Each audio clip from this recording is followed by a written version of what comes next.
Bonjour, comme vous le savez, j'utilise pas mal l'option double chance dans mes pronostics. J'aurais voulu, par cette petite vidéo, vous en dire un peu plus sur cette option qui n'est parfois pas connue dans son intégralité. Je vais vous parler des doubles chances dissociées. De quoi s'agit-il? Nous allons directement aller sur le cycle Pinacle pour voir que les cotes proposées sont parfois pas très cohérentes. Nous voyons ici que dans la double chance de nul ou Croatie, nous avons une cote à 1,96. Donc ici. Nous parlons de résultats en fin de match, pas à la mi-temps. Donc 1,96. Alors que les cotes simples sont pour le match nul 3,38 et pour la victoire de la Croatie 5,11. Ce sont les deux cotes qui nous intéressent ici pour les comparer à la double chance X2. Et on s'aperçoit de quoi?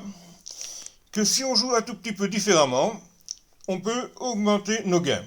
Avec les deux cotes séparées de 3,38 et de 5,11, nous pouvons obtenir, en jouant au lieu de 100 euros sur la cote à 1,96, en dissociant cette cote, donc, nous arrivons à des gains respectifs de presque 203 euros et un peu plus de 204 euros en jouant 60 euros et 40 euros au lieu de 100 d'un coup.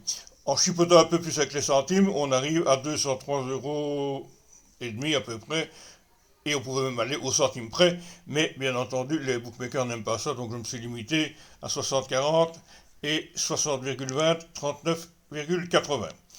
Voilà, pour vous montrer comment on passe d'une cote de 1,96 à une cote de 2,03, 2,04 suivant la manière dont on joue avec les centimes ou pas.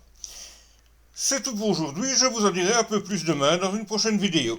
Une bonne soirée, nous sommes maintenant à une bonne heure du début de Croatie-Argentine. Je suppose que vous allez regarder et je vous souhaite une bonne soirée football. À demain!